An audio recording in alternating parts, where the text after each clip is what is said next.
नमस्कार मेरे प्यारे दोस्तों और स्वागत है आपका हमारे चैनल पर, जहां हम मिलकर जीवन की उन उलझनों को सुलझाने का प्रयास करते हैं जो हमें आगे बढ़ने से रोकती है। आज हम एक ऐसे शब्द पर बात करने जा रहे हैं जो केवल एक शब्द नहीं बल्कि एक श्राप जैसा लगता है। एक ऐसा दलदल जिसमें इंसान एक बार फंस जाए तो उसे लगता है कि वो कभी बाहर नहीं निकल पाएगा। वो शब्द है गरीबी। ये सिर्फ खाली जेब या भूखे पेट का नाम नहीं है।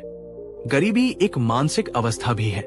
ये हमारे आत्मविश्वास को तोड़ देती है, हमारे सपनों को मार देती है और हमें ये विश्वास दिला देती है कि हमारी किस्मत ही खराब है। क्या आप भी इस संघर्ष से जूझ रहे हैं? क्या आप भी दिन रात मेहनत करते हैं पर आपके हाथ हमेशा खाली रहते हैं? क्या आप भी अपनी जरूरतों को पूरा करने के लिए हर रोज एक नई लड़ाई लड़ते हैं? क्या आप भी कभी कभी निराश होकर ये सोचते हैं कि क्या इस गरीबी से बाहर निकलने का कोई रास्ता भी है या नहीं? अगर हाँ, तो आज का ये वीडियो आपके लिए एक संजीवनी बूटी साबित हो सकता है, क्योंकि आज हम गरीबी से बाहर निकलने के लिए कोई साधारण किताबी फॉर्मूले नहीं जानेंगे।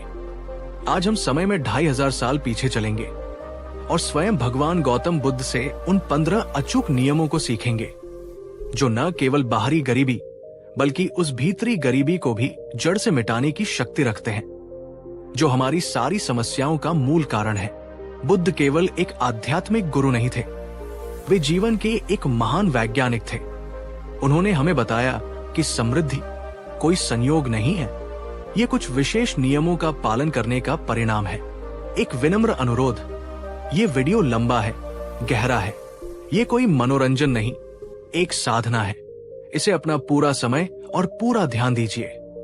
हो सके तो एक शांत जगह पर बैठें और हर शब्द को अपने भीतर उतरने दें, क्योंकि ये संभव है कि इन 15 नियमों में से कोई एक नियम आपके जीवन की दिशा और दशा दोनों को हमेशा के लिए बदल दे। और अगर आप सच में दिल से अपनी और अपने परिवार की गरीबी को मिटाने का संकल्प लेना चाहते हैं तो इस वीडियो को अभी एक लाइक जरूर करें। ये आपका पहला कदम होगा समृद्धि की ओर। तो चलिए एक गहरी सांस लीजिए और बुद्ध के साथ गरीबी पर विजय पाने के इस महाअभियान की शुरुआत करते हैं।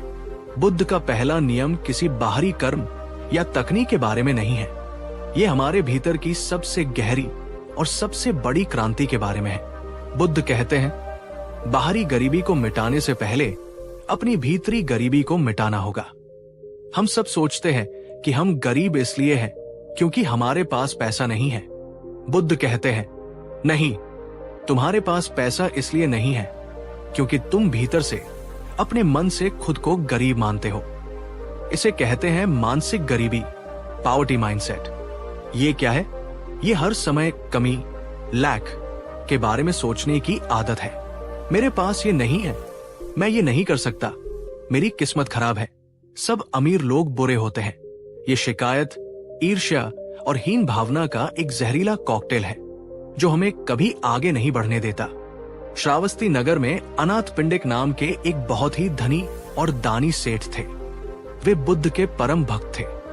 एक बार वे बुद्ध के लिए एक भव्य विहार, मठ बनवा रहे थे।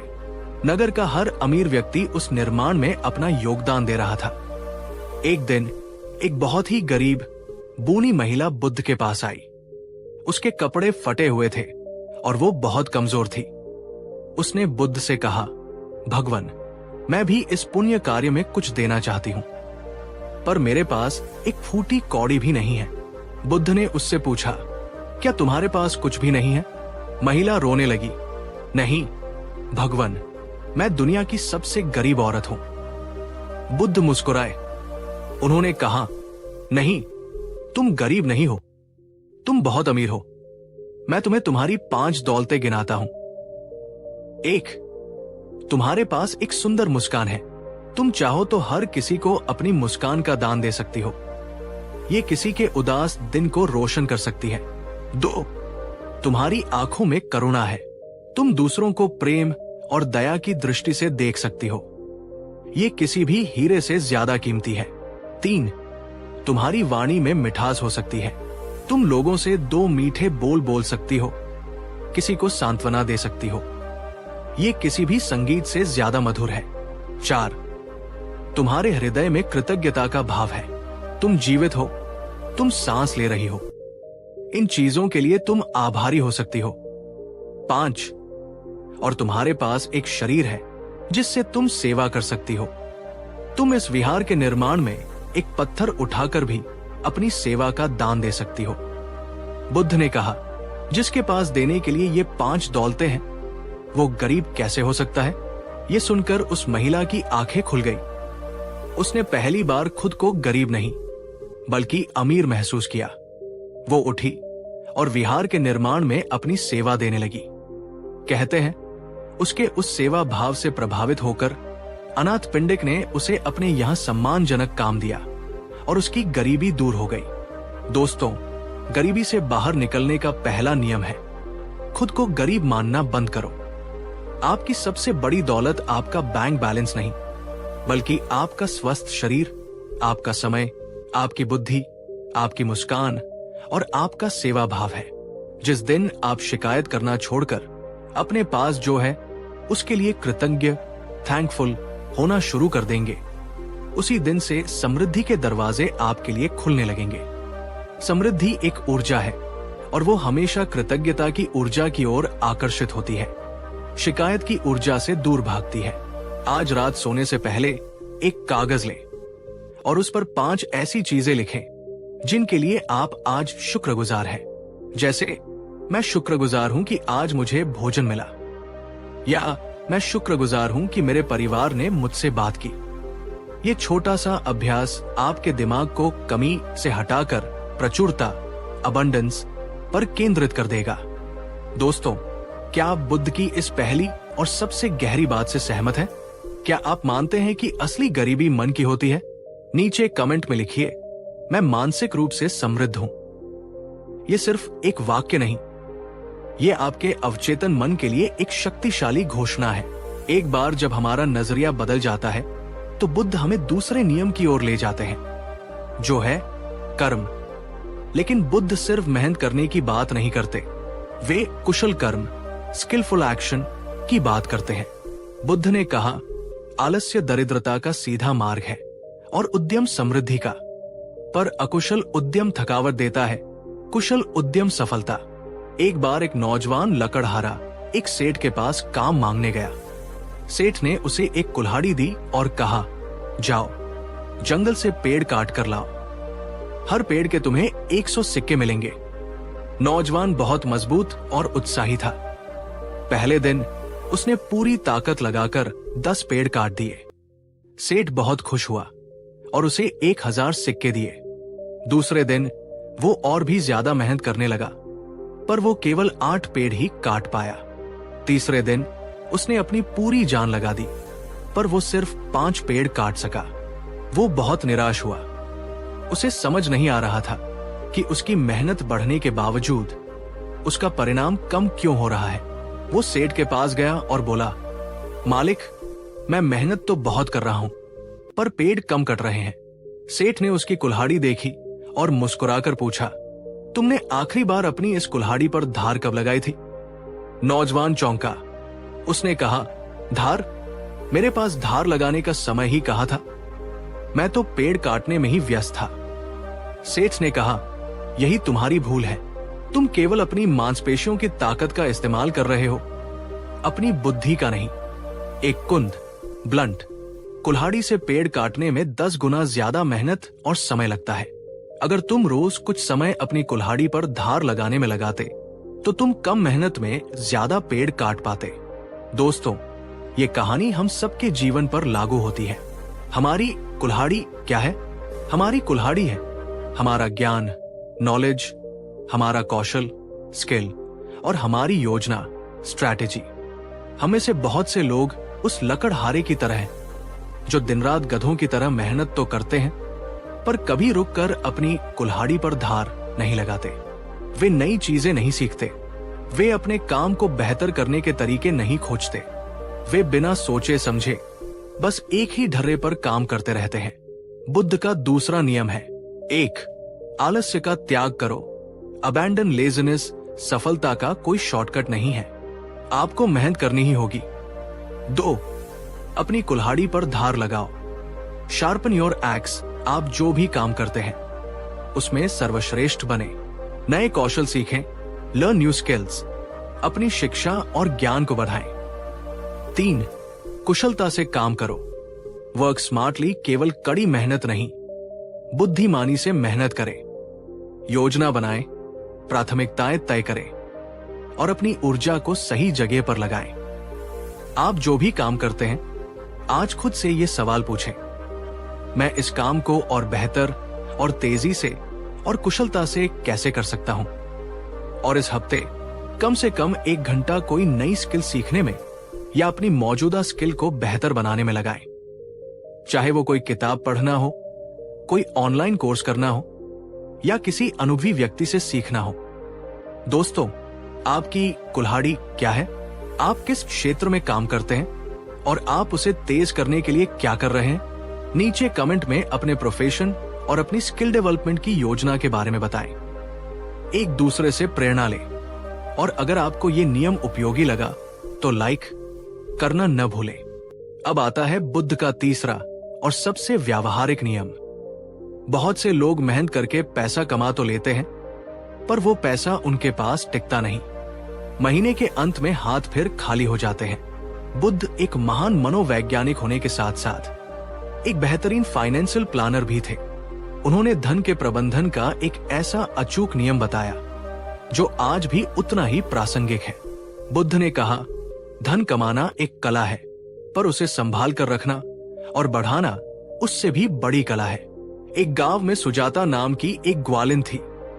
वो बहुत मेहनत से दूध बेचती थी। एक दिन उसने एक बड़ा सा बर्तन दूध से भरा और उसे सिर पर रखकर शहर की ओर बेचने चली। रास्ते में वो ख्यालों में खो गई। वो सोचने लगी, आज ये दूध बेचकर मुझे 10 सिक्के मिलेंगे।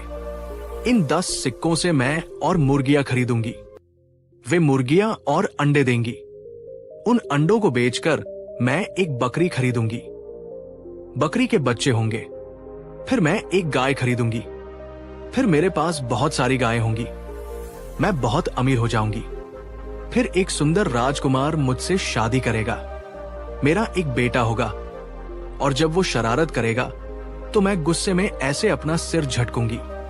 और जैसे ही उसने ख्यालों में अपना सिर झटका, उसके सिर पर रखा दूध का बर्तन जमीन पर गिरकर टूट गया।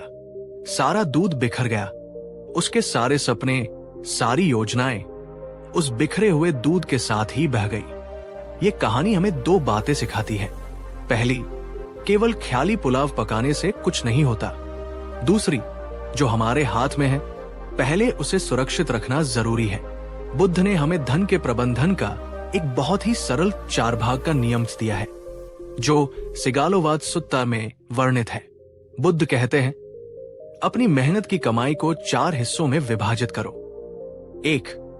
पहला हिस्सा 25% अपनी और अपने परिवार की जरूरतों और सुख सुविधाओं पर खर्च करो। कंजम्पशन। बुद्ध जीवन को भोगने के खिलाफ नहीं थे, वे संतुलित जीवन के पक्ष में थे।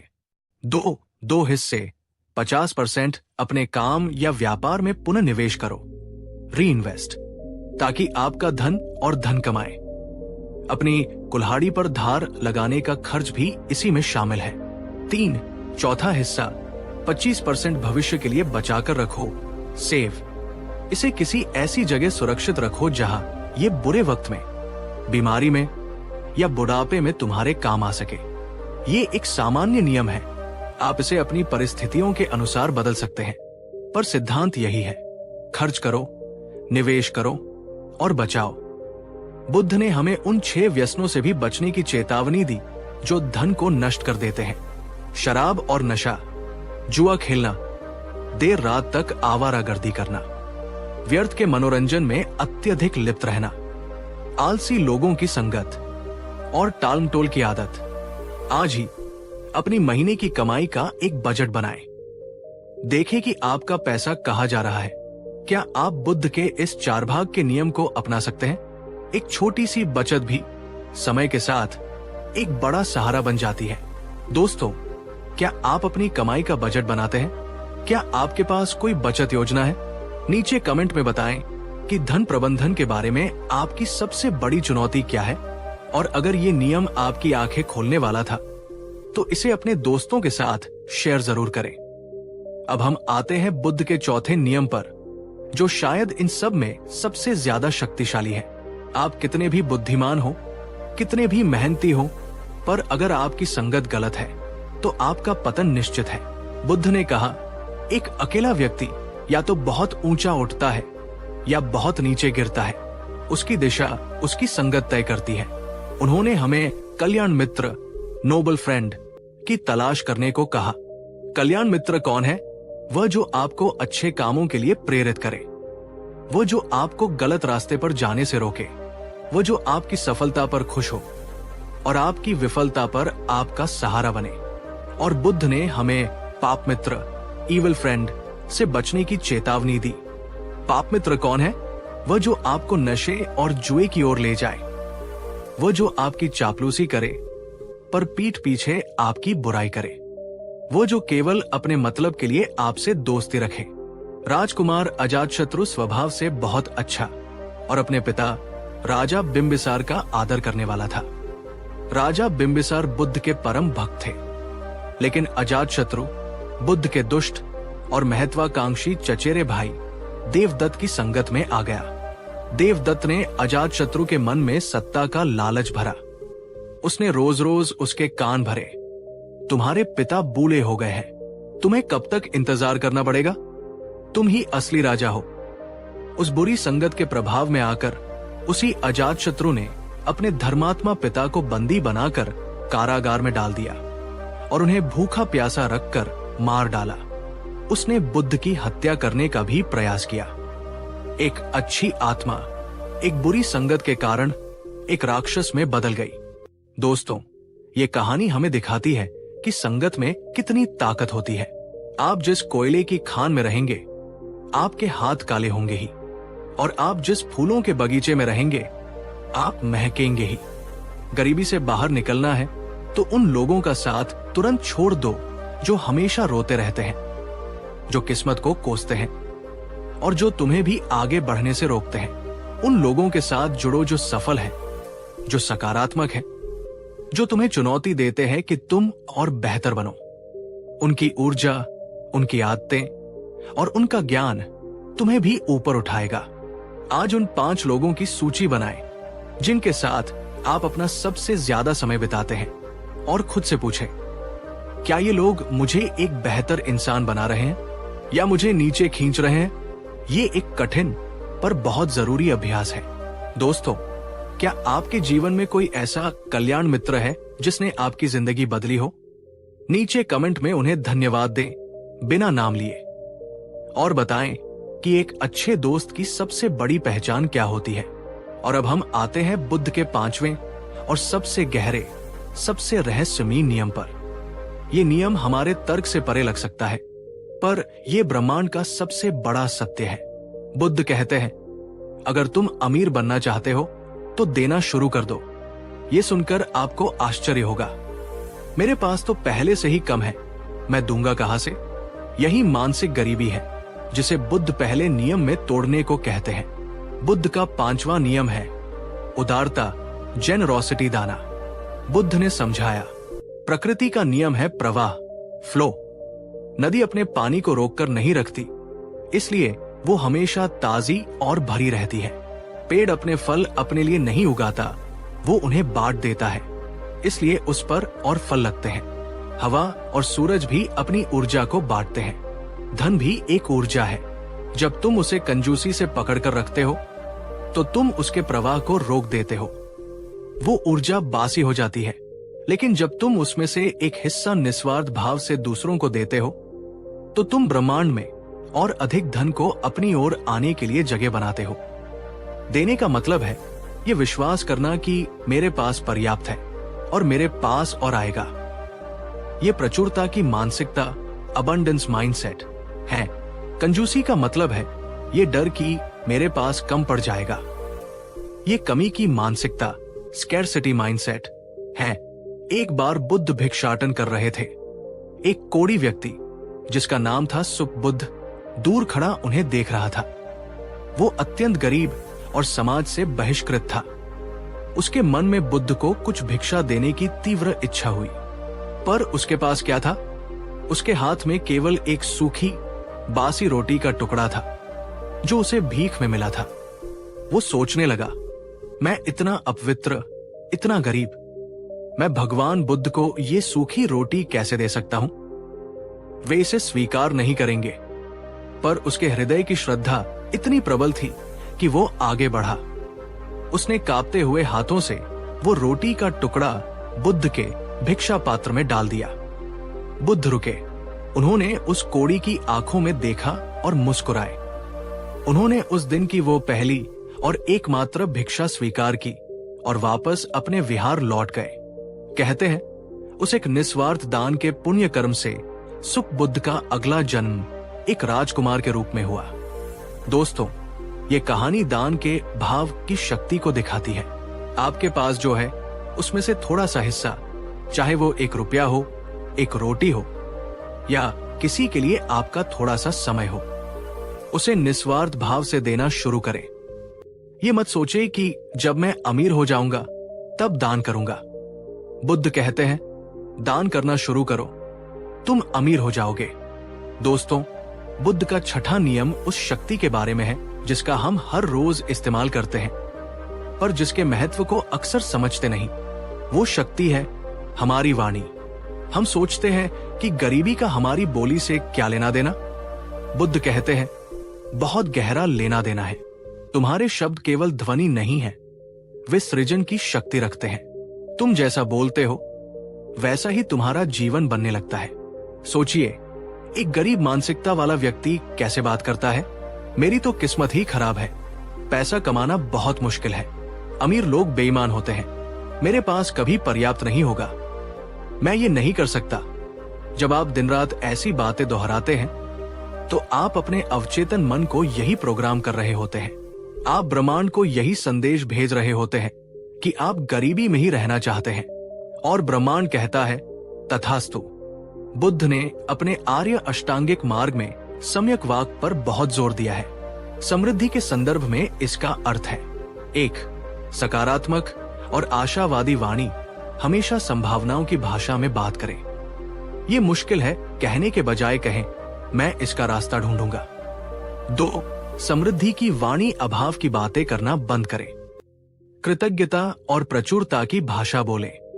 मेरे पास पैसे नहीं है कहने के बजाय कहें, पैसा मेरी ओर आ रहा है। 3, झूठ और धोखे से बचना। जो व्यक्ति अपनी वाणी में सच्चा और ईमानदार होता है, लोग उस पर विश्वास करते हैं, और व्यापार और जीवन में विश्वास ही सबसे बड़ी पूंजी है। 4, निंदा और चुगली से बचना। जब आप दूसरों की बुराई करते हैं तो आप नकारात्मक ऊर्जा को अपनी ओर आकर्षित करते हैं। सफल और सकारात्मक लोग हमेशा दूसरों के अच्छे गुणों की चर्चा करते हैं। एक बाजार में 2 औरतें फूल बेचती थी। दोनों एक ही जगह से फूल लाती थी और दोनों के फूलों की गुणवत्ता भी एक जैसी थी। पर एक औरत, जिसका नाम था आशा, हमेशा खुश रहती थी और ग्राहकों से बड़े प्रेम से बात करती थी। वो कहती, आइए बहन जी, आज के ये ताजे फूल आपके जीवन में भी ताजगी भर देंगे। दूसरी औरत, निराशा, हमेशा मुंह लटकाए बैठी रहती थी। कोई ग्राहक आता तो कहती, क्या पता बिकेंगे भी या नहीं, आजकल कोई फूल खरीदता ही नहीं। शाम को आशा के सारे फूल बिक जाते थे और निराशा के आधे भी नहीं बिकते थे। निराशा अपनी किस्मत को कोसती, मेरी तो किस्मत ही खराब है। लेकिन सच्चाई यह थी कि लोग सिर्फ फूल नहीं खरीद रहे थे, वे आशा की सकारात्मक ऊर्जा और मीठी वाणी को भी खरीद रहे थे। दोस्तों, आपके शब्द आपके भाग्य का निर्माण करते हैं। गरीबी की भाषा बोलना बंद करें। आज से अपनी वाणी को समृद्धि, संभावना और कृतज्ञता की भाषा बनाएं। आपकी वाणी में वह चुंबक है जो अवसरों और अच्छे लोगों को आपकी ओर खींच सकता है। अगले 7 दिनों के लिए मैं नहीं कर सकता, ये असंभव है, मेरे पास पैसे नहीं हैं, जैसे वाक्यों को अपनी डिक्शनरी से हटा दे। जब भी ये विचार आए तो उन्हें बोले नहीं, बल्कि उनकी जगह सकारात्मक वाक्य बोले। ये छोटा सा अभ्यास आपके दिमाग की वायरिंग को बदल देगा। दोस्तों, क्या आप भी अक्सर नकारात्मक भाषा का प्रयोग करते हैं? क्या आप अपनी गरीबी को अपनी बातों से और मजबूत बना रहे हैं? नीचे कमेंट में लिखिए, मेरे शब्द शक्तिशाली हैं और मैं उनका बुद्धिमानी से प्रयोग करूंगा। बुद्ध का 7वां नियम हमें उस खजाने की याद दिलाता है जिसे हम अक्सर सबसे ज्यादा नजरअंदाज करते हैं, खासकर जब हम पैसे के पीछे भाग रहे होते हैं। वो खजाना है हमारा स्वास्थ्य। बुद्ध ने कहा था, आरोग्य परम लाभम। स्वास्थ्य ही सबसे बड़ा लाभ है, सबसे बड़ी संपत्ति है। सोचिए, अगर आपके पास दुनिया का सारा धन हो पर आप बीमार हो, बिस्तर पर पड़े हो, तो क्या वह धन आपके किसी काम का है? नहीं। गरीबी से बाहर निकलने के लिए आपको जिस सबसे महत्वपूर्ण उपकरण की जरूरत है वो है आपका ऊर्जावान और स्वस्थ शरीर। अगर आप ही बीमार और थके हुए रहेंगे तो आप मेहनत कैसे करेंगे? आप नए अवसर कैसे खोजेंगे? हम अक्सर पैसे बचाने के चक्कर में अपने स्वास्थ्य से समझौता करते हैं। हम सस्ता अस्वास्थ्यकर भोजन खाते हैं। हम बीमार होने पर डॉक्टर के पास नहीं जाते, हम आराम नहीं करते और अंत में हम जो थोड़ा बहुत पैसा बचाते हैं वो सब बीमारियों के इलाज में खर्च हो जाता है। ये एक दुष्चक्र है। एक धनी सेठ था जो अपने व्यापार में इतना व्यस्त रहता था कि उसे न खाने का होश था न सोने का। वो हमेशा तनाव में रहता था। धीरे धीरे उसका शरीर बीमारियों का घर बन गया। उसी के गांव में एक गरीब किसान था। वो दिन भर मेहनत करता, सादा भोजन करता और रात को गहरी नींद सोता। वो पूरी तरह स्वस्थ था। एक दिन सेठ की हालत बहुत खराब हो गई। वैद्य ने कहा, सेठ जी, आपको कोई दवा ठीक नहीं कर सकती, आपको अपनी जीवन शैली बदलनी होगी। सेठ ने कहा, मैं अपनी आधी दौलत देने को तैयार हूं, बस मुझे ठीक कर दो। तभी उस किसान को वहां से गुजरते हुए देखकर वैद्य ने कहा, सेठ जी, अगर आप इस किसान की तरह एक दिन की जिंदगी जी सके, उसकी तरह मेहनत करें, उसकी तरह सादा भोजन करें और उसकी तरह चिंता मुक्त होकर सोएं, तो आप ठीक हो सकते हैं। उस दिन सेठ को समझ आया कि उसने धन कमाने के लिए जो असली धन, स्वास्थ्य खो दिया है वो अब वापस नहीं आ सकता। दोस्तों, अपने शरीर को एक बोझ मत समझिए। ये गरीबी से लड़ने के लिए आपका सबसे बड़ा हथियार है। संतुलित और सात्विक भोजन करें, महंगा नहीं, पौष्टिक भोजन करें। पर्याप्त नींद ले, शरीर को आराम देना भी उतना ही जरूरी है जितना काम करना। व्यायाम करें, रोजाना कम से कम 30 मिनट चलें या कोई शारीरिक श्रम करें। मन को शांत रखें। तनाव और चिंता शरीर के सबसे बड़े दुश्मन है। आपका स्वस्थ शरीर ही आपकी पहली और सबसे बड़ी कमाई है। इसकी रक्षा करें। अगर आप मानते हैं कि स्वास्थ्य ही असली धन है तो इस वीडियो को लाइक करें। यह हमें याद दिलाएगा कि हमें अपनी प्राथमिकताओं को सही रखना है। बुद्ध का 8वां नियम हमें उस भारी बोझ से मुक्त करता है जिसे हम अक्सर अपनी पीठ पर लादे घूमते हैं। वो बोझ है हमारे अतीत का। बहुत से लोग गरीबी में इसलिए फंसे रहते हैं क्योंकि वे अपनी पुरानी गलतियों या असफलताओं से बाहर ही नहीं निकल पाते। मैंने उस व्यापार में पैसा लगाकर गलती की, मुझे वो अवसर छोड़ना नहीं चाहिए था। उस व्यक्ति ने मुझे धोखा दिया। ये विचार उन्हें एक कैदी की तरह जकड़े रहते हैं और उन्हें कोई नया कदम उठाने की हिम्मत नहीं करने देते। बुद्ध ने कहा, अतीत में मत उलझो, भविष्य के सपने मत देखो, वर्तमान क्षण पर ध्यान केंद्रित करो। उन्होंने कहा, आपकी आज की जिंदगी आपके अतीत के कर्मों का फल है, पर आपकी आने वाली जिंदगी आपके आज के कर्मों का फल होगी। अतीत एक स्कूल की तरह है जहां से हमें सबक सीखना है, पर वही रुकना नहीं है। एक बार बुद्ध अपने शिष्यों के साथ एक नदी पार कर रहे थे। उन्होंने एक नाव का सहारा लिया। नदी पार करने के बाद सभी शिष्य नाव से उतरकर आगे बढ़ने लगे। बुद्ध ने देखा कि एक शिष्य उस नाव को अपने कंधे पर उठाकर चलने की कोशिश कर रहा है। बुद्ध ने उससे पूछा, वत्स, तुम ये क्या कर रहे हो? शिष्य ने कहा, भगवान, इस नाव ने हमें नदी पार करने में मदद की। ये बहुत उपयोगी है, मैं इसे अपने साथ ले जा रहा हूं। बुद्ध मुस्कुराए और बोले, मूर्ख, नाव नदी पार करने के लिए थी, उसे ढोने के लिए नहीं। तुमने उसका उपयोग कर लिया, अब उसे छोड़ो और आगे बढ़ो। अगर तुम उसे ढोते रहोगे तो तुम आगे की यात्रा कैसे करोगे? दोस्तों, हमारी अतीत की गलतियां और असफलताएं उस नाव की तरह हैं। उन्होंने हमें कुछ महत्वपूर्ण सबक सिखाए, हमें नदी, कठिन समय पार करने में मदद की। पर अगर हम उन असफलताओं के बोझ को, उन दुखों को अपने सिर पर उठाकर घूमते रहेंगे तो हम अपने जीवन में आगे नहीं बढ़ पाएंगे।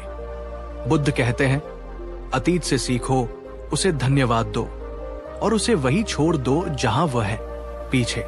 आपकी ऊर्जा वर्तमान में होनी चाहिए, क्योंकि आप केवल आज को ही बदल सकते हैं। दोस्तों, क्या आपके मन में भी अतीत का कोई ऐसा बोझ है जिसे आप ढो रहे हैं? कोई ऐसी गलती जिसे आप खुद को माफ नहीं कर पा रहे? आज बुद्ध की इस सीख को अपनाएं। नीचे कमेंट में लिखिए, मैं अतीत को छोड़कर आज में जीता हूं। अब हम आते हैं बुद्ध के 9वें और सबसे गहरे नियम पर, जो बाकी सभी नियमों का आधार है। आप सकारात्मक सोच सकते हैं, आप कड़ी मेहनत कर सकते हैं, आप बचत कर सकते हैं, पर अगर आपका मन ही शांत और केंद्रित नहीं है तो आप लड़ाई हार जाएंगे। बुद्ध ने कहा, जैसे एक सेनापति युद्ध जीतने के लिए अपनी सेना को प्रशिक्षित करता है, वैसे ही तुम्हें गरीबी और दुख का युद्ध जीतने के लिए अपने मन को प्रशिक्षित करना होगा। और मन को प्रशिक्षित करने का सबसे बड़ा हथियार है ध्यान। आप सोचेंगे, ध्यान का गरीबी से क्या संबंध? बहुत गहरा संबंध है। ध्यान आपके फोकस को बढ़ाता है। एक केंद्रित मन एक बिखरे हुए मन से 1000 गुना ज्यादा शक्तिशाली होता है। आप अपने काम को बेहतर तरीके से कर पाते हैं। ध्यान आपकी निर्णय लेने की क्षमता को सुधारता है। एक शांत मन सही और गलत के बीच का अंतर बेहतर तरीके से देख सकता है। आप आवेग में आकर गलत आर्थिक निर्णय लेने से बचते हैं। ध्यान तनाव और चिंता को कम करता है। गरीबी का सबसे बड़ा साइड इफेक्ट है तनाव। ध्यान आपको उस तनाव से निपटने की आंतरिक शक्ति देता है। ध्यान आपकी रचनात्मकता को जगाता है। जब मन शांत होता है तो नए विचार, नए समाधान और नए अवसर अपने आप सूझने लगते हैं। ध्यान आपको धैर्यवान बनाता है। आप रातों रात परिणाम की उम्मीद करना छोड़ देते हैं और प्रक्रिया पर भरोसा करना सीख जाते हैं। एक राजा के पास एक बहुत ही शक्तिशाली पर जंगली हाथी था। वो किसी के काबू में नहीं आता था। राजा ने उसे युद्ध में इस्तेमाल करने की बहुत कोशिश की, पर वो अपनी ही सेना को रौंद देता था। बहुत से प्रशिक्षक आए और हार मान गए। अंत में एक बौद्ध भिक्षु आए। उन्होंने न तो हाथी को मारा, न उसे भूखा रखा। वे बस रोजाना उस हाथी के पास जाकर शांति से बैठ जाते और ध्यान करते। वे अपनी शांति और प्रेम की तरंगे उस हाथी की ओर भेजते। शुरुआत में हाथी चिंघाड़ता रहा, पर धीरे धीरे भिक्षु की शांत ऊर्जा का उस पर असर होने लगा। वो शांत होने लगा। कुछ महीनों के निरंतर अभ्यास के बाद वो जंगली हाथी इतना शांत और आज्ञाकारी हो गया कि वो राजा का सबसे वफादार और शक्तिशाली साथी बन गया। दोस्तों, हमारा मन भी उस जंगली हाथी की तरह है। ये विचारों, इच्छाओं और भावनाओं के आवेग में इधर उधर भागता रहता है।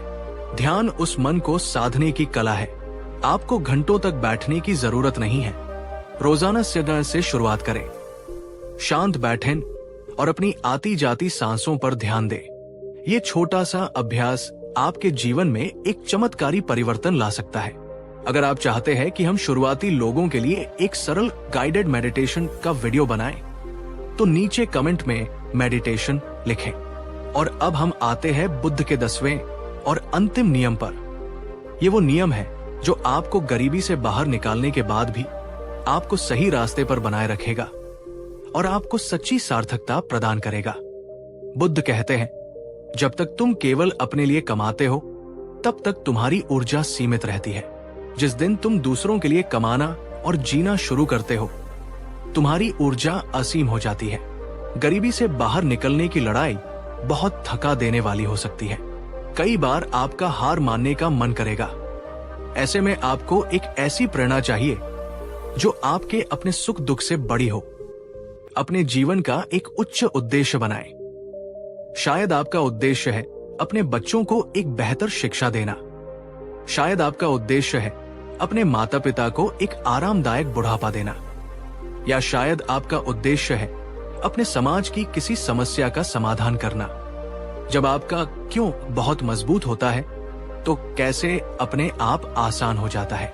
जब आप केवल अपने लिए नहीं बल्कि दूसरों के सपनों के लिए लड़ते हैं तो ब्रह्मांड की सारी शक्तियां आपकी मदद करने के लिए आगे आती है। ये कहानी बुद्ध की नहीं, पर इसका सार वही है। सुदामा अपने लिए कृष्ण से कुछ मांगने में संकोच कर रहे थे। वे अपनी गरीबी में ही जी रहे थे, पर जब उन्होंने अपनी पत्नी और अपने भूखे बच्चों के बारे में सोचा तो उन्हें हिम्मत मिली। उनका उद्देश्य खुद से बड़ा हो गया और जब वे दूसरों के लिए मांगने गए तो कृष्ण ने उन्हें इतना दिया कि उनकी कई पीढ़ियों की गरीबी मिट गई। अपने संघर्ष को एक बड़ा उद्देश्य दे। ये मत सोचे मैं ये मेहनत अपने लिए कर रहा हूं। ये सोचे मैं ये मेहनत अपने परिवार के भविष्य के लिए कर रहा हूं, या मैं सफल होकर और लोगों की मदद करूंगा। ये निस्वार्थ भाव आपकी प्रेरणा को कभी खत्म नहीं होने देगा। दोस्तों, बुद्ध का 11वां नियम हमें उस अदृश्य मानसिक बोझ से मुक्त करता है जो हमारी गरीबी और हमारे दुख का एक बहुत बड़ा पर अक्सर अनदेखा किया जाने वाला कारण है। वो बोझ है हमारी अपेक्षाओं का। हम केवल दूसरों से ही अपेक्षाएं नहीं रखते, हम जीवन से, अपनी मेहनत से और यहां तक कि ईश्वर से भी अपेक्षाएं रखते हैं। मैंने इतनी मेहनत की है तो मुझे सफलता मिलनी ही चाहिए। मैंने उसके लिए इतना कुछ किया तो उसे भी मेरे लिए करना ही चाहिए। मैं अच्छा इंसान हूं तो मेरे साथ बुरा होना ही नहीं चाहिए। ये चाहिए शब्द ही हमारे दुख की जड़ है। बुद्ध कहते हैं आसक्ति, अटैचमेंट दुख का मूल है और अपेक्षा आसक्ति का ही एक सूक्ष्म रूप है। जब हम किसी परिणाम से, किसी व्यक्ति से या किसी विचार से बहुत ज्यादा चिपक जाते हैं कि ऐसा ही होना चाहिए, तो हम खुद को दुख के लिए तैयार कर रहे होते हैं। गरीबी के संदर्भ में ये कैसे काम करता है? जब हम बहुत ज्यादा अपेक्षा रखते हैं कि हमारी मेहनत का फल तुरंत मिलना चाहिए या हमें एक विशेष तरीके से ही सफलता मिलनी चाहिए, और जब वैसा नहीं होता क्योंकि जीवन हमारी योजनाओं के अनुसार नहीं चलता, तो हम निराश हो जाते हैं, हताश हो जाते हैं और प्रयास करना ही छोड़ देते हैं। हम कहते हैं मेरी किस्मत ही खराब है, मेहनत करने का कोई फायदा नहीं। एक गांव में 2 मित्र थे, दोनों ही बेहतरीन मूर्तिकार थे। दोनों ने एक ही गुरु से सीखा था। एक दिन राजा ने घोषणा की कि वो राज्य के नए मंदिर के लिए सर्वश्रेष्ठ मूर्ति बनाने वाले को 1000 स्वर्ण मुद्राएं देगा। पहला मूर्तिकार अपेक्षा बहुत उत्साहित हो गया। वो दिन रात ख्यालों में खोया रहता, मैं ही जीतूंगा, मुझे 1000 स्वर्ण मुद्राएं मिलेंगी, मैं एक बड़ा घर बनाऊंगा, मेरे बच्चे अच्छे स्कूल में पढ़ेंगे। वो परिणाम से इतना ज्यादा जुड़ गया था कि मूर्ति बनाते समय उसका हाथ कांपता था। उसे हर पल डर लगता था कि कहीं कोई गलती न हो जाए। दूसरा मूर्तिकार कर्म शांत था। उसने कहा, मेरा काम है अपनी सर्वश्रेष्ठ कला का प्रदर्शन करना। मेरा काम है पत्थर के इस टुकड़े में से ईश्वर को प्रकट करना। पुरस्कार मिले या न मिले, ये मेरे हाथ में नहीं है। मेरा आनंद इस मूर्ति को बनाने की प्रक्रिया में है। वो बिना किसी अपेक्षा के पूरे ध्यान और प्रेम से अपनी मूर्ति गढ़ने लगा। निर्णय का दिन आया। पहला मूर्तिकार अपेक्षा अपनी मूर्ति लेकर गया। उसकी मूर्ति सुंदर थी, पर उसमें एक तनाव, एक भय झलकता था। दूसरा मूर्तिकार कर्म अपनी मूर्ति लेकर गया। उसकी मूर्ति में एक अद्भुत शांति, एक दिव्य प्रवाह और जीवन था। राजा ने दूसरे मूर्तिकार की मूर्ति को चुना। पहला मूर्तिकार अपेक्षा पूरी तरह से टूट गया। उसकी दुनिया ही उजड़ गई क्योंकि उसने अपनी सारी खुशी उस एक परिणाम से जोड़ रखी थी। दूसरा मूर्तिकार कर्म शांत रहा। यदि वो हार भी जाता तो भी उसे दुख नहीं होता क्योंकि उसका आनंद तो उस कला को रचने में ही था। दोस्तों, बुद्ध हमें कर्महीन बनने को नहीं कहते। वे हमें अनासक्त कर्म, डिटैच्ड एक्शन करने को कहते हैं। जैसा कि गीता में भी कहा गया है, अपना 100% प्रयास करो, अपनी पूरी लगन से काम करो, पर परिणाम की चिंता मत करो। जब आप परिणाम की अपेक्षा से मुक्त होकर काम करते हैं तो दो चमत्कार होते हैं। एक, आप उस काम का पूरा आनंद ले पाते हैं। दो, और अक्सर आपको परिणाम भी सर्वश्रेष्ठ ही मिलता है, क्योंकि आपका मन डर और तनाव से मुक्त होता है। आज आप जो भी काम करें उसे केवल काम की तरह नहीं, बल्कि एक खेल की तरह करें। उसे पूरी तरह से एंजॉय करें।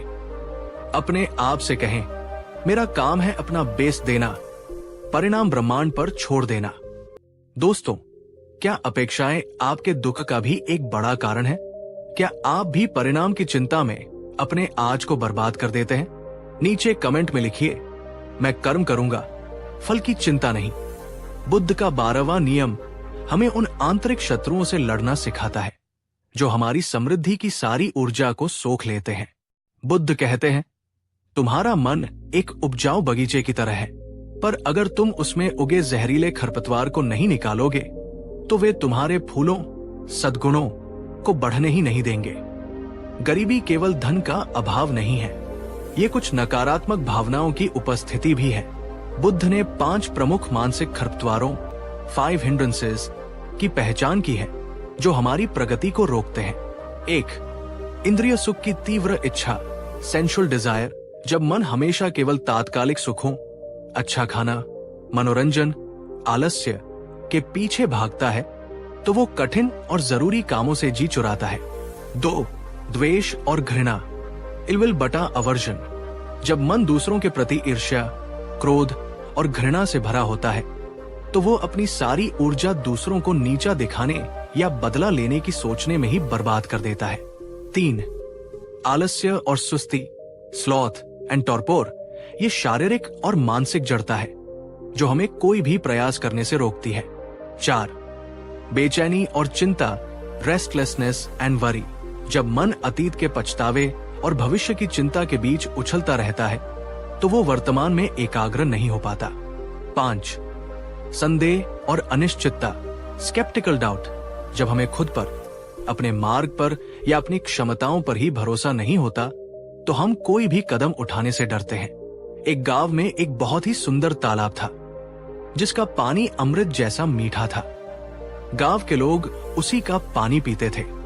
एक रात कुछ दुष्ट लोगों ने उस तालाब में जहर की कुछ बूंदें मिला दी। अगली सुबह जो भी उस तालाब का पानी पीता वो बीमार पड़ जाता, कमजोर हो जाता और काम करने लायक नहीं रहता। गांव में हाहाकार मच गया। एक बुद्धिमान वैद्य आए।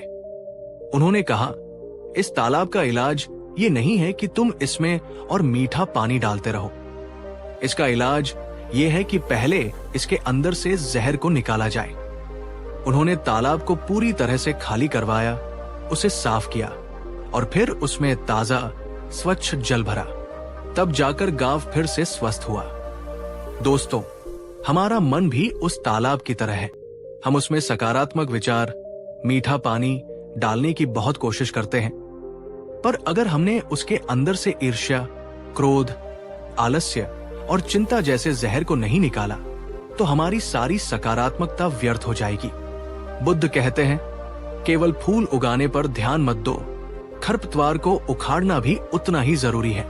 ध्यान और सजगता, माइंडफुलनेस ही वे उपकरण हैं जिनसे हम अपने मन के इन जहरीले खरपतवारों को पहचान सकते हैं और उन्हें जड़ से उखाड़ सकते हैं। आज पूरे दिन में अपने मन पर नजर रखें। देखें कि इन 5 खरपतवारों में से कौन सा सबसे ज्यादा उगता है। क्या ये आलस्य है या चिंता? बस उसे पहचाने।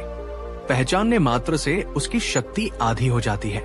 दोस्तों, आपके मन के बगीचे में सबसे जिद्दी खरपतवार कौन सा है? नीचे कमेंट में पूरी ईमानदारी से साझा करें। जब हम अपनी कमजोरी को स्वीकार करते हैं तभी हम उसे दूर करने की शक्ति पाते हैं। बुद्ध का 13वां नियम हमें भाग्यवादी और निष्क्रिय होने से बचाता है। बहुत से लोग ये कहकर हाथ पर हाथ धरे बैठे रहते हैं, जब सही समय आएगा तब मैं ये काम करूंगा, या जब कोई अवसर मिलेगा तब मैं अपनी प्रतिभा दिखाऊंगा। बुद्ध कहते हैं, सही समय कभी नहीं आता, समय को सही बनाना पड़ता है। बुद्ध निष्क्रिय प्रतीक्षा, पैसिव वेटिंग के खिलाफ थे। वे सक्रिय कर्म, प्रोएक्टिव एक्शन के पक्ष में थे। ये मत सोचो कि कोई तुम्हें आकर अवसर देगा। तुम्हें खुद अपने लिए अवसर पैदा करने होंगे। अगर आपके पास नौकरी नहीं है तो केवल नौकरी खोजने पर ही निर्भर मत रहो।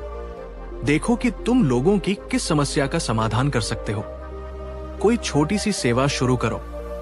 अगर तुम्हारे पास पैसा नहीं है तो ये मत रो। देखो कि तुम्हारे पास क्या है।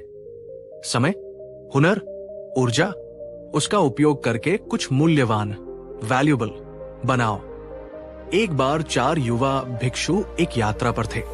वे एक ऐसे गांव में पहुंचे जहां कई सालों से बारिश नहीं हुई थी और गांव का एकमात्र कुआं भी सूख चुका था। गांव के लोग निराश होकर बस इंद्र देवता से प्रार्थना कर रहे थे। वे भिक्षुओं से बोले, आप भी हमारे साथ प्रार्थना कीजिए ताकि बारिश हो जाए। 3 भिक्षु उनके साथ बैठकर प्रार्थना करने लगे, पर चौथा भिक्षु, जिसका नाम था प्रयत्न, वो उठा। उसने एक कुदाल ली और उस सूखे कुएं को और गहरा खोदना शुरू कर दिया। दूसरे भिक्षु और गांव वाले उस पर हंसे, अरे मूर्ख, क्या कर रहे हो? यहां पानी नहीं है। प्रयत्न ने किसी की नहीं सुनी। वो चुपचाप पूरी लगन से खोदता रहा। वो पसीने से लथपथ हो गया। उसके हाथों में छाले पड़ गए। कई घंटों की अथक मेहनत के बाद अचानक कुएं के तल से पानी का एक छोटा सा सोता फूट पड़ा। वो खोदता रहा और धीरे धीरे कुआं फिर से पानी से भर गया।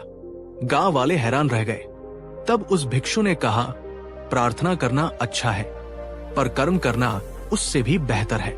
हमने केवल ऊपर आसमान की ओर देखा, पर हमने नीचे धरती की संभावना को नहीं खोदा। दोस्तों, अवसर हमेशा हमारे आसपास ही होते हैं, पर वे अक्सर मेहनत के कपड़ों में छिपे होते हैं, इसलिए हम उन्हें पहचान नहीं पाते। अपनी समस्याओं का समाधान दूसरों से या भाग्य से मत मांगो। अपनी कुदाल उठाओ और खोदना शुरू करो। आपकी मेहनत ही आपका सबसे बड़ा अवसर है। अगर आप भी आज से अवसरों का इंतजार करने के बजाय अवसर पैदा करने के लिए तैयार हैं, तो इस वीडियो को लाइक करके अपना संकल्प व्यक्त करें। बुद्ध का 14वां नियम हमें हमारी उस आंतरिक पूंजी की याद दिलाता है जो किसी भी बाहरी धन से कहीं ज्यादा मूल्यवान है। वो पूंजी है हमारा आत्मसम्मान।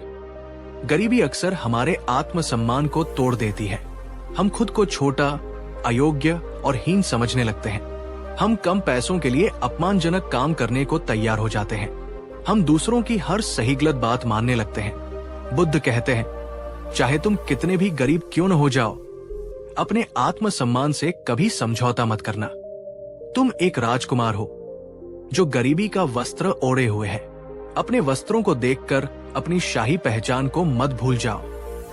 तुम्हारे भीतर बुद्धत्व की परम संभावना की चिंगारी है। जब आप अपने मूल्य को समझते हैं तो आप दूसरों को ये अनुमति नहीं देते कि वे आपका अनादर करें। आप सस्ते में नहीं बिकते। आप अपने समय, अपनी ऊर्जा और अपने हुनर की सही कीमत मांगते हैं।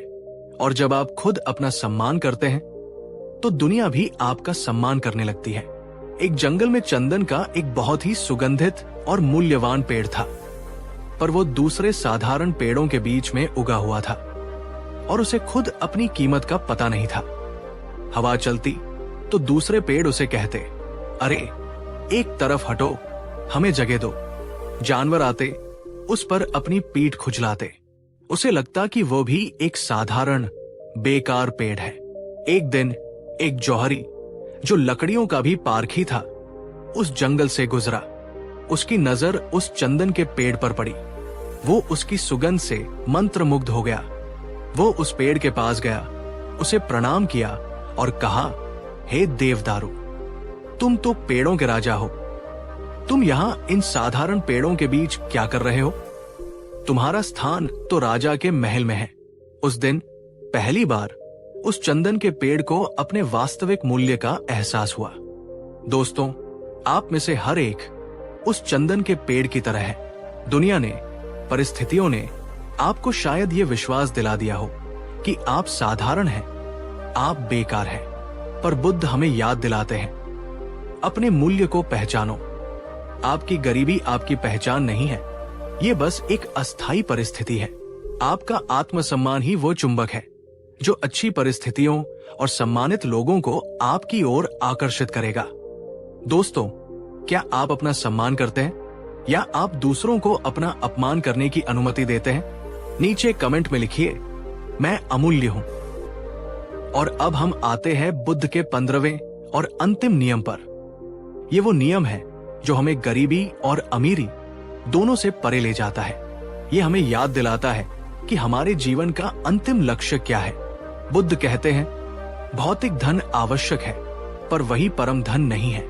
तुम धन कमाओ, तुम समृद्ध बनो, पर यह कभी मत भूलो कि ये सब कुछ अनित्य है, ये सब यही रह जाएगा।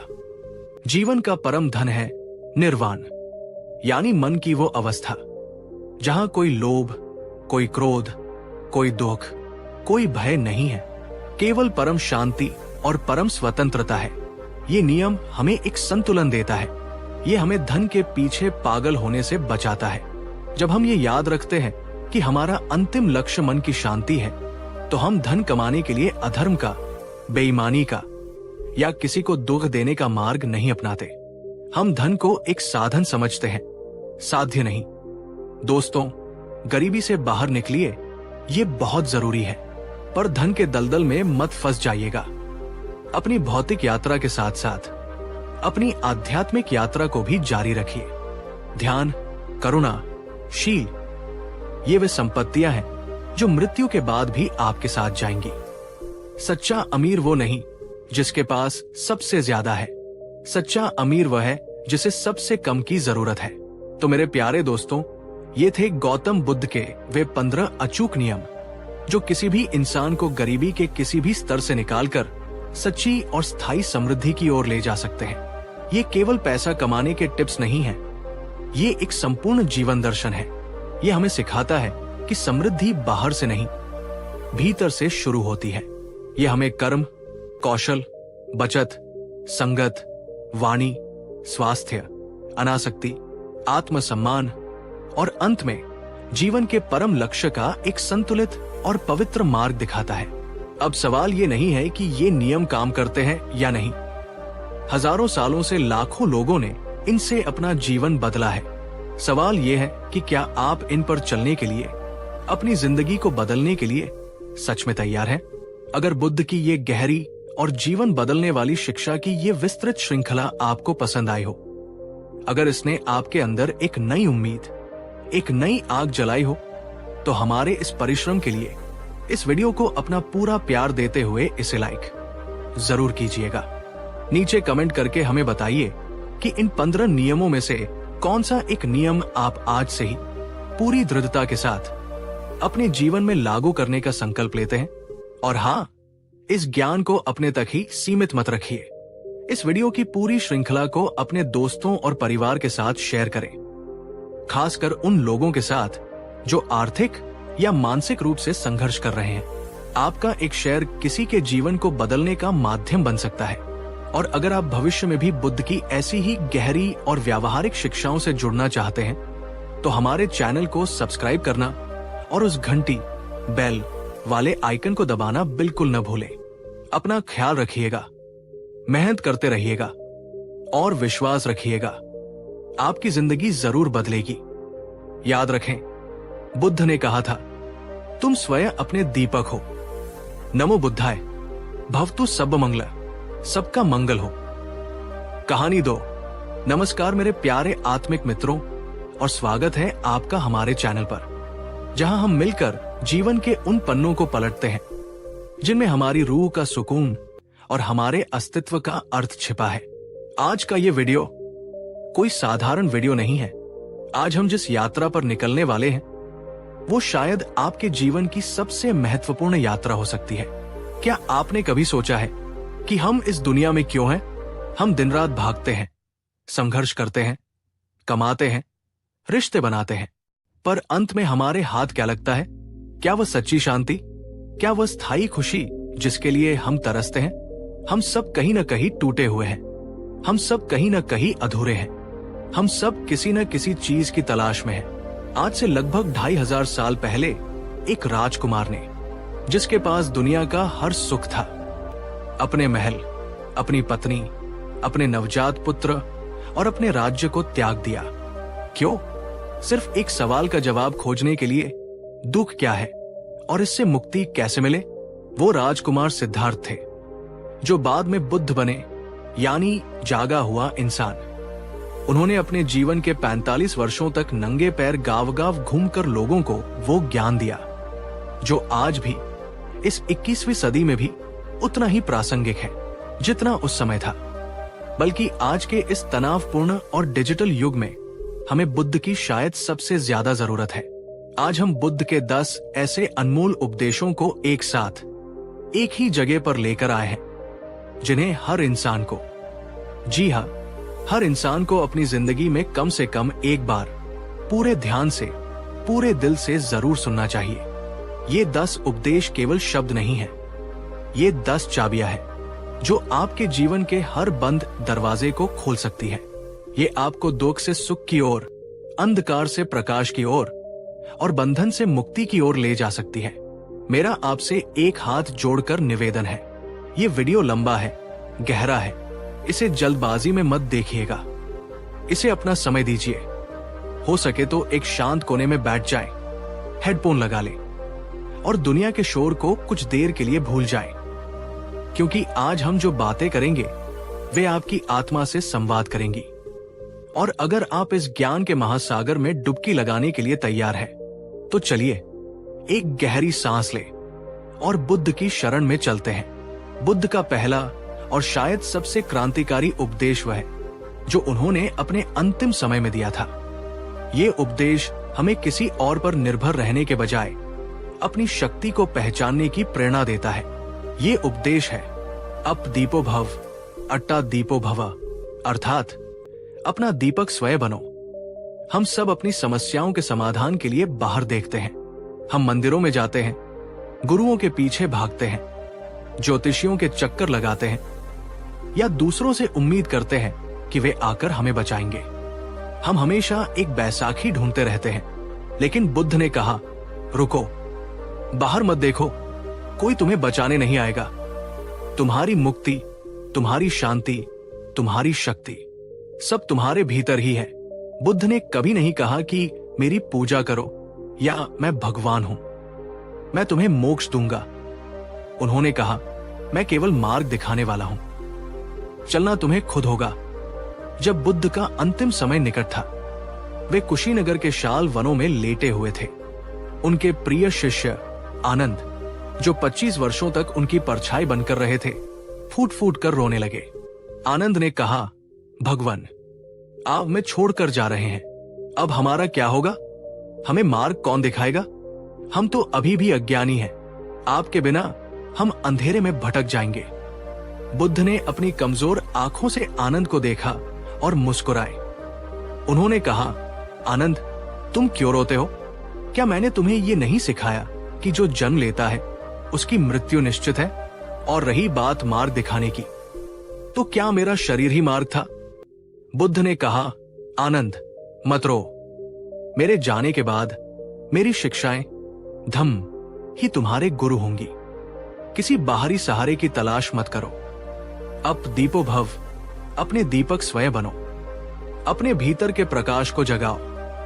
जब तुम अपनी प्रज्ञा, विजडम के प्रकाश में चलोगे, तो तुम्हें किसी और गुरु की आवश्यकता नहीं होगी। दोस्तों, बुद्ध का ये उपदेश हमें आत्मनिर्भरता, सेल्फ रिलायंस सिखाता है।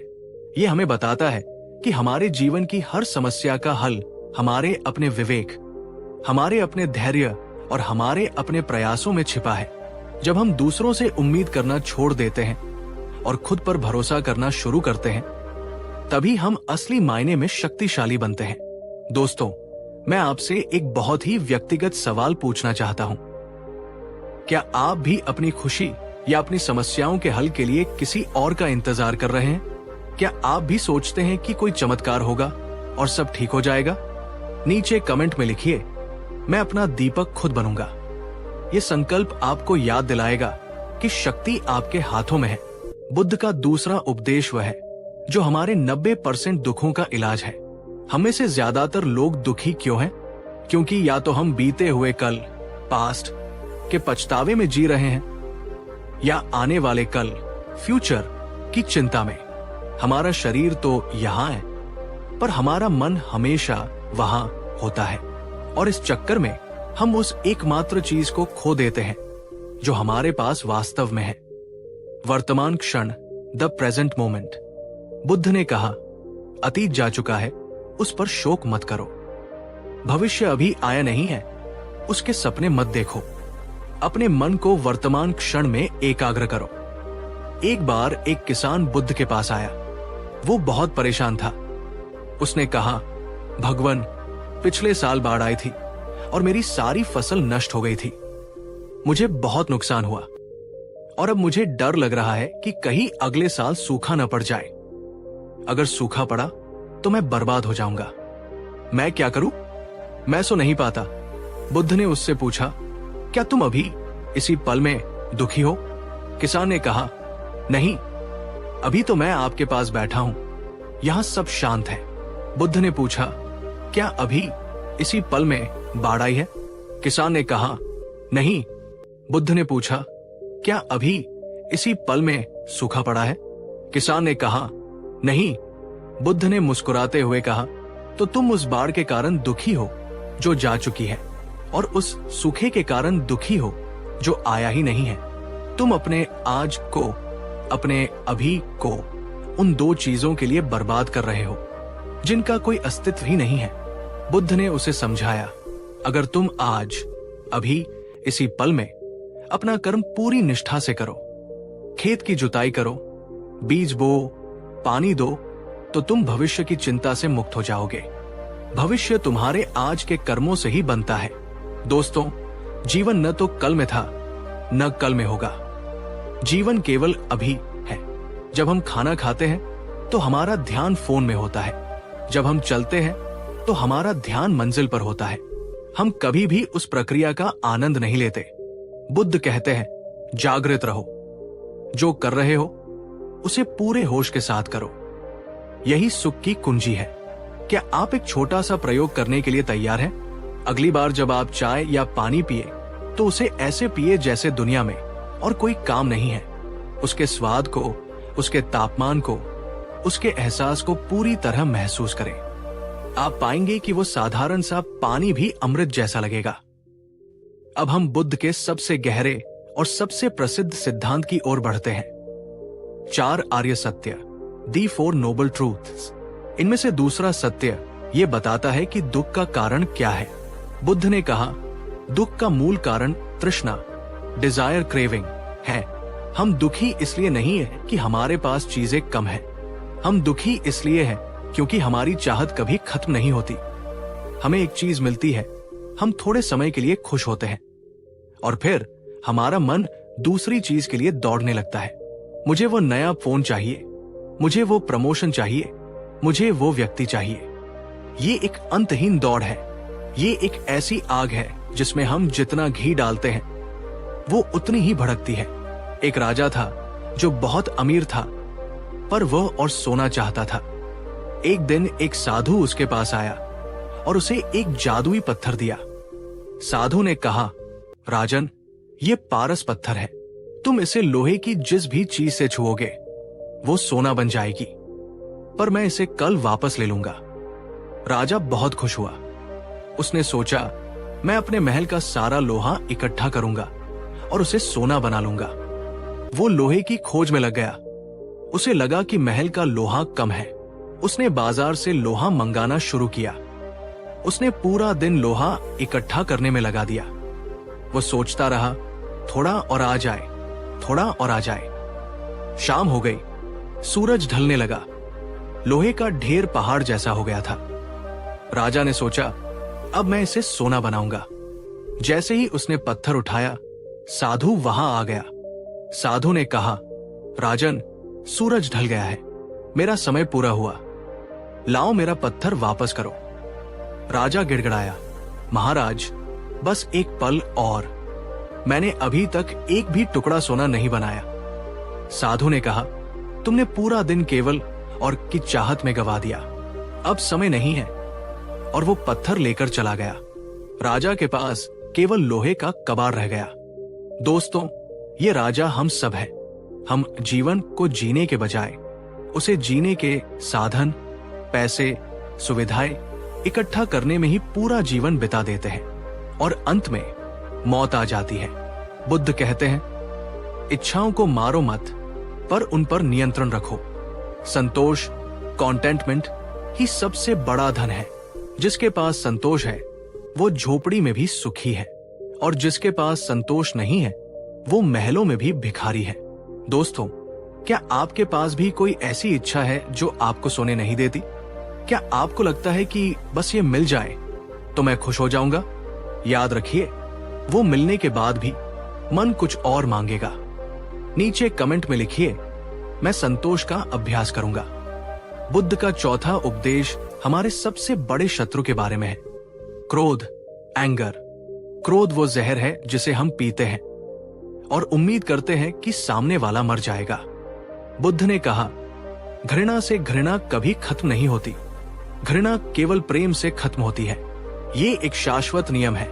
जब कोई हम पर गुस्सा करता है तो हमारा स्वाभाविक रिएक्शन होता है हम भी गुस्सा करें। हम ईंट का जवाब पत्थर से देना चाहते हैं, पर बुद्ध कहते हैं, ये आग में घी डालने जैसा है। इससे केवल विनाश होता है। एक बार एक अहंकारी ब्राह्मण बुद्ध के पास आया। वो बुद्ध की लोकप्रियता से जलता था। आते ही उसने बुद्ध को गालियां देना शुरू कर दिया। उसने बहुत अपशब्द कहे। बुद्ध शांत बैठे रहे, जैसे कुछ हुआ ही ना हो। उनके चेहरे पर वही करुणा, वही मुस्कान थी। जब ब्राह्मण गालियां देकर थक गया तो उसने बुद्ध से पूछा, तुमने मेरी गालियों का जवाब क्यों नहीं दिया? क्या तुम बहरे हो या डर गए? बुद्ध ने बड़े प्यार से पूछा, ब्राह्मण, अगर तुम किसी के लिए कोई उपहार लेकर जाओ और वो व्यक्ति उस उपहार को लेने से मना कर दे तो वो उपहार किसका होगा? ब्राह्मण ने कहा, जाहिर है मेरा ही होगा। बुद्ध ने मुस्कुराते हुए कहा, ठीक उसी तरह तुम मेरे लिए जो गालियां और अपशब्द लेकर आए थे, मैंने उन्हें स्वीकार नहीं किया। अब वे किसके हुए? वे तुम्हारे ही पास रह गए। ब्राह्मण सन्न रह गया। उसे समझ आ गया कि उसका गुस्सा केवल उसी को जला रहा था, बुद्ध को नहीं। वो बुद्ध के चरणों में गिर पड़ा। दोस्तों, जब आप किसी के गुस्से का जवाब गुस्से से नहीं बल्कि शांति और मौन से देते हैं तो आप उस व्यक्ति को निरस्त्र कर देते हैं। आप उसे आईना दिखाते हैं। सच्ची ताकत चिल्लाने में नहीं, शांत रहने में है। क्या आप एक चुनौती लेने के लिए तैयार हैं? अगली बार जब कोई आप पर गुस्सा करे तो बस एक गहरी सांस ले और कोई प्रतिक्रिया न दे। बस देखें कि क्या होता है। आप पाएंगे कि आप उस स्थिति के स्वामी बन गए हैं। अगर आप इसको आजमाने के लिए तैयार हैं तो वीडियो को लाइक जरूर करें। बुद्ध का पांचवा उपदेश जीवन जीने की कला का सबसे व्यावहारिक सूत्र है। इसे कहते हैं मध्यम मार्ग, दी मिडल पाथ। बुद्ध ने अपने जीवन में दोनों अति, एक्सट्रीम्स देखी थी।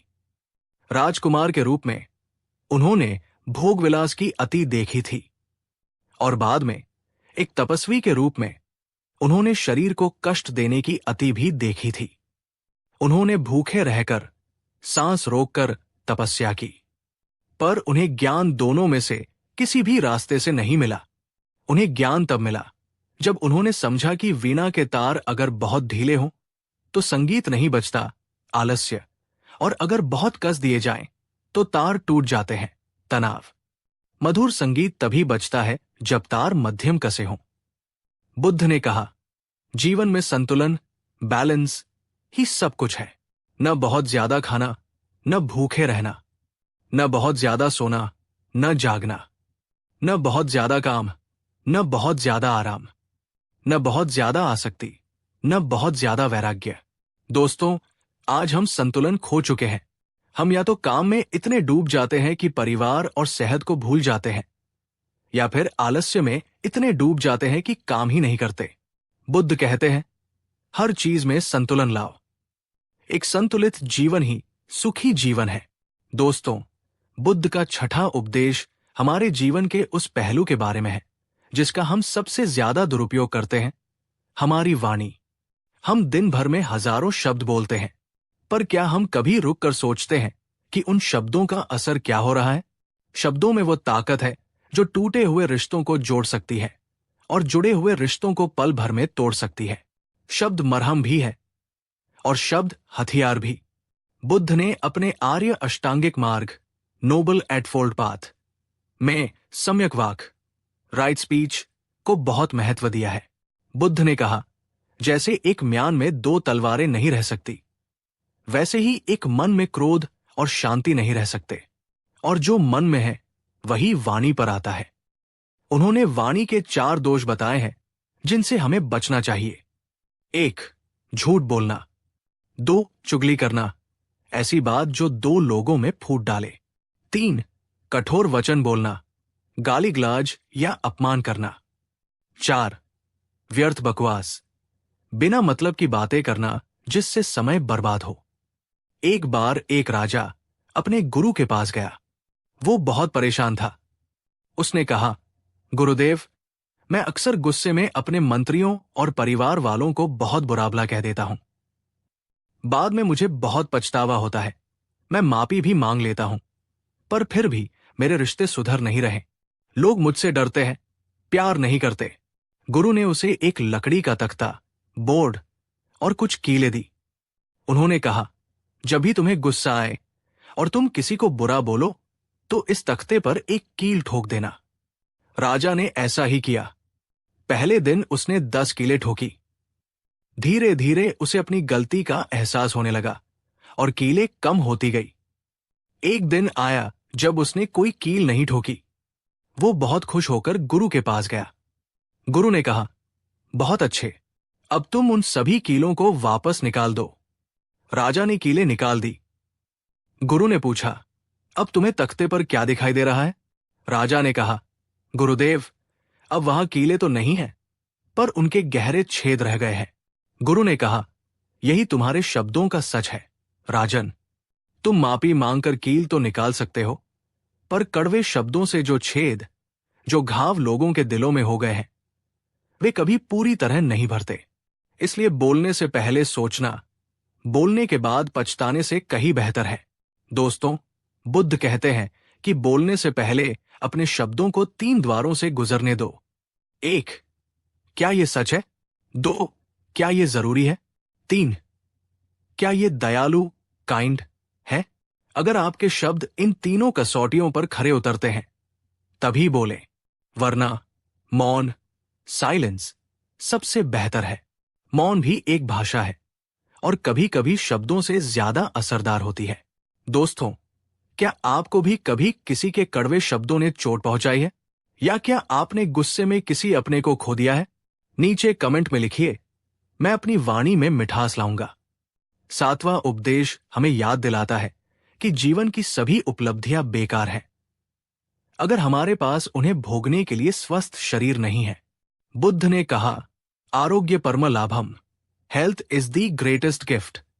हम अक्सर अपने शरीर को हल्के में लेते हैं। हम पैसे कमाने के लिए अपनी सेहत दांव पर लगा देते हैं और फिर उसी सेहत को वापस पाने के लिए सारा पैसा खर्च कर देते हैं। ये कैसा बुद्धिमानी है? बुद्ध ने शरीर को नौका कहा है। ये शरीर ही वो नाव है जो हमें इस भवसागर से पार ले जाएगी। अगर नाव में ही छेद होगा तो हम डूब जाएंगे। ध्यान, साधना, सेवा सब कुछ तभी संभव है जब शरीर साथ दे। एक बहुत बड़ा विद्वान एक नाव में नदी पार कर रहा था। वो अपने ज्ञान के अहंकार में चूर था। उसने नाविक से पूछा, क्या तुमने वेद पढ़े हैं? नाविक ने कहा, नहीं साहब, मैं तो अनपढ़ हूं। विद्वान हंसा, अरे, तुम्हारा 25% जीवन बेकार गया। थोड़ी देर बाद उसने फिर पूछा, क्या तुम्हें भूगोल और इतिहास का ज्ञान है? नाविक ने कहा, नहीं साहब। विद्वान ने कहा, तुम्हारा 50% जीवन बेकार गया। तभी अचानक नदी में तूफान आ गया। नाव डगमगाने लगी और पानी भरने लगा। अब नाविक ने विद्वान से पूछा, साहब, क्या आपको तैरना आता है? विद्वान घबरा गया, नहीं, मुझे तैरना नहीं आता। नाविक ने कहा, तो साहब, अब आपका 100% जीवन बेकार जाने वाला है, क्योंकि नाव डूब रही है। दोस्तों, ये कहानी हमें सिखाती है कि किताबी ज्ञान या धन दौलत काम नहीं आते अगर हम जीवन की बुनियादी जरूरतों जैसे स्वास्थ्य और व्यावहारिक ज्ञान में कमजोर हैं। बुद्ध मध्यम मार्ग की बात करते हैं। शरीर को न तो इतना भोग दो कि वो आलसी हो जाए, और न ही इतना कष्ट दो कि वो कमजोर हो जाए। उसे सही भोजन, सात्विक आहार, सही व्यायाम और सही आराम दो। क्या आप अपने शरीर का सम्मान करते हैं? क्या आप उसे जंक फूड का कूड़ादान समझते हैं या एक मंदिर? आज से ही संकल्प ले कि आप अपने शरीर के लिए रोज कम से कम 30 मिनट जरूर निकालेंगे। अगर आप तैयार हैं, तो वीडियो को लाइक करें। बुद्ध का 8वां उपदेश हमारे सामाजिक जीवन के बारे में है। हम जैसे लोगों के साथ रहते हैं, वैसे ही बन जाते हैं। संगत का असर रंगत पर जरूर पड़ता है। बुद्ध ने कहा, एक अज्ञानी मित्र के साथ चलने से बेहतर है कि अकेले चला जाए। उन्होंने कल्याण मित्र, नोबल फ्रेंड के महत्व पर बहुत जोर दिया। एक सच्चा मित्र वो नहीं जो आपको पाप में साथ दे, बल्कि वह है जो आपको गलत रास्ते पर जाने से रोके। एक बार एक तूफान में तोते के 2 नवजात बच्चे अपने घोंसले से गिर गए और हवा उन्हें अलग अलग दिशाओं में उड़ा ले गई। एक बच्चा चोरों की बस्ती में गिरा और दूसरा एक ऋषि के आश्रम में। कुछ समय बाद एक राजा शिकार करते हुए चोरों की बस्ती के पास पहुंचा। उसने पेड़ पर बैठे तोते को सुना जो कह रहा था, पकड़ो, लूटो, मारो, राजा आया है, इसके गहने छीन लो। राजा डरकर वहां से भाग गया। फिर राजा ऋषि के आश्रम में पहुंचा। वहां उसने दूसरे तोते को सुना जो कह रहा था, स्वागत है राजन, आइए विश्राम कीजिए, जल ग्रहण कीजिए, ऋषि मुनि अभी आते ही होंगे। राजा हैरान रह गया। एक ही प्रजाति, एक ही रूप रंग, पर बोली में इतना अंतर। ऋषि ने राजा को समझाया, राजन, ये सब संगत का असर है। वो तोता चोरों की बोली सुनता है, इसलिए वैसा बोलता है। ये तोता सत्संग सुनता है, इसलिए वैसा बोलता है। दोस्तों, हम अपने आसपास के 5 लोगों का औसत, एवरेज होते हैं। अगर आप 5 जुआरियों के साथ रहेंगे तो 6ठे जुआरी आप होंगे। अगर आप 5 व्यापारियों के साथ रहेंगे तो 6ठे व्यापारी आप होंगे। और अगर आप 5 साधुओं के साथ रहेंगे तो 6ठे साधु आप होंगे। बुद्ध कहते हैं, ऐसे मित्रों को खोजो जो गुणी हो, जो तुम्हें प्रेरित करें, जो तुम्हारी आलोचना करके तुम्हें सुधारें। कुसंगति एक धीमे जहर की तरह है, इसे पहचानो और दूर हो जाओ। दोस्तों, अपने फ्रेंड सर्कल को देखें। क्या वे आपको ऊपर उठा रहे हैं या नीचे खींच रहे हैं? कभी कभी ना कहना और दूरी बनाना ही सबसे बड़ा आत्मप्रेम होता है। नीचे कमेंट में लिखें, मैं अच्छी संगत चुनूंगा। 9वां उपदेश हमें मानसिक कमजोरी से बचाता है। वो कमजोरी है संदेह, डाउट। हम खुद पर संदेह करते हैं, दूसरों पर संदेह करते हैं, और यहां तक कि अपने गुरु या ईश्वर पर भी संदेह करते हैं। बुद्ध ने कहा, संदेह एक लाइलाज बीमारी है। ये रिश्तों को तोड़ देता है और मन की शांति को भस्म कर देता है। लेकिन यहां बुद्ध अंधविश्वास की बात नहीं कर रहे। वे कहते हैं, संदेह करो, प्रश्न पूछो, लेकिन केवल सत्य को जानने के लिए। एक बार जब सत्य मिल जाए तो उस पर अटूट विश्वास, श्रद्धा करो। एक बार एक व्यक्ति ने बुद्ध से पूछा, भगवान, आप कहते हैं कि हर इंसान में बुद्ध बनने की क्षमता है, पर मुझे खुद पर भरोसा नहीं होता। मुझे लगता है मैं बहुत पापी हूं, कमजोर हूं। बुद्ध ने उसे एक सोने का शेर दिखाया और पूछा, ये क्या है? व्यक्ति ने कहा, ये शेर है। बुद्ध ने उसकी पूंछ पिघलाकर एक चूहा बना दिया और पूछा, अब ये क्या है? व्यक्ति ने कहा, ये चूहा है। बुद्ध ने पूछा, क्या ये अब सोना नहीं रहा? व्यक्ति ने कहा, नहीं, ये अब भी सोना ही है। रूप बदल गया, पर धातु वही है। बुद्ध ने कहा, ठीक इसी तरह तुम चाहे पापी हो या पुण्यात्मा, अज्ञानी हो या ज्ञानी, तुम्हारे भीतर की जो मूल चेतना है, जो सोना है, वो शुद्ध बुद्धत्व ही है। रूप बदल सकता है, पर तुम्हारा असली स्वभाव कभी मैला नहीं होता। खुद पर शक मत करो, अपनी उस शुद्धता को पहचानो। दोस्तों, जब हम खुद पर विश्वास करते हैं तो हम आधी लड़ाई जीत जाते हैं। संदेह हमें रोकता है, विश्वास हमें चलाता है। क्या मैं कर पाऊंगा? ये संदेह है। मैं सीखूंगा और कर लूंगा, ये विश्वास है।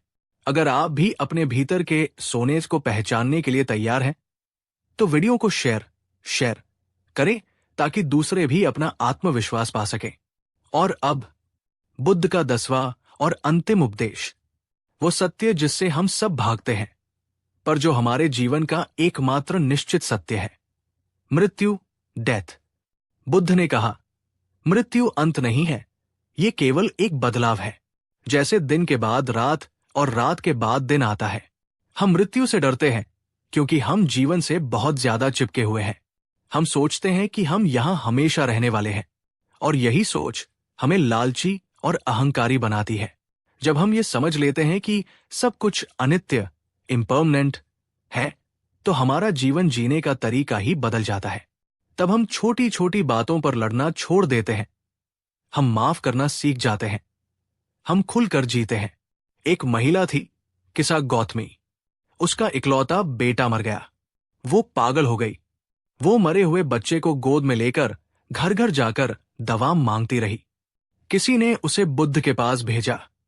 बुद्ध ने उसे देखा और कहा, मैं तुम्हारे बेटे को जिंदा कर दूंगा, पर मुझे एक मुट्ठी सरसों चाहिए। लेकिन शर्त यह है कि सरसों उस घर से आनी चाहिए जहां कभी किसी की मृत्यु न हुई हो। किसा गौतमी बहुत खुश हुई। वो दौड़ी, पहले घर गई, सरसों मांगी। जब उसने पूछा, क्या यहां किसी की मृत्यु हुई है, तो जवाब मिला, हां, मेरे पिता की। दूसरे घर में भाई की, तीसरे में पति की। वो पूरा दिन भटकी, पर उसे ऐसा कोई घर नहीं मिला जहां मृत्यु ने दस्तक न दी हो। शाम को वो समझ गई। उसने बेटे का अंतिम संस्कार किया और बुद्ध के पास लौटी। उसने कहा, भगवान, मुझे समझ आ गया, मृत्यु केवल मेरे बेटे की नहीं हुई, ये सबका सत्य है। जो जन्म लेता है उसे जाना ही पड़ता है। बुद्ध ने कहा, यही ज्ञान है। जिसने मृत्यु को स्वीकार कर लिया वो जीवन के हर डर से मुक्त हो गया। दोस्तों, मृत्यु का डर हमें जीवन जीने नहीं देता। हर सुबह जब उठो तो सोचो, ये एक बोनस दिन है, पता नहीं कल हो न हो। जब आप इस भाव से जिएंगे तो आप किसी से नफरत नहीं करेंगे, समय बर्बाद नहीं करेंगे और हर पल का जश्न मनाएंगे। मृत्यु का बोध हमें सही जीवन जीना सिखाता है। तो मेरे प्यारे दोस्तों, ये थे गौतम बुद्ध के वे 10 अनमोल उपदेश जो किसी खजाने से कम नहीं है। 1. अपना दीपक स्वयं बनो। 2. वर्तमान में जियो। 3. इच्छाओं पर नियंत्रण रखो। 4. क्रोध को प्रेम से जीतो। 5. जीवन में संतुलन, मध्यम मार्ग लाओ। 6. वाणी में मिठास रखो। 7. स्वास्थ्य का ध्यान रखो। 8. अच्छी संगत चुनो। 9. खुद पर विश्वास रखो। 10. मृत्यु को स्वीकार करो और निडर होकर जियो। बुद्ध कोई भगवान नहीं थे जो आसमान से उतरे थे। वे हम जैसे ही एक इंसान थे जिन्होंने अपने प्रयासों से खुद को बुद्ध, जागृत बनाया। और उनका यही संदेश है, जो मैं कर सकता हूं वो तुम भी कर सकते हो। ये 10 बातें सिर्फ सुनने के लिए नहीं है, इन्हें अपने जीवन में उतारिए। अगर आपने इनमें से एक बात को भी पूरी तरह अपना लिया तो मैं वादा करता हूं, आपका जीवन बदल जाएगा। दुखों के बादल छंट जाएंगे और शांति का सूरज उगेगा। इस वीडियो को बनाने में बहुत मेहनत और शोध लगा है। हमारा उद्देश्य सिर्फ एक ही है, आपके जीवन में थोड़ी रोशनी लाना। हमारे साथ इस लंबी और अद्भुत यात्रा में बने रहने के लिए आपका दिल से शुक्रिया। हम फिर मिलेंगे एक नई कहानी और नए ज्ञान के साथ। तब तक के लिए अपना ख्याल रखें, खुश रहें और शांत रहें।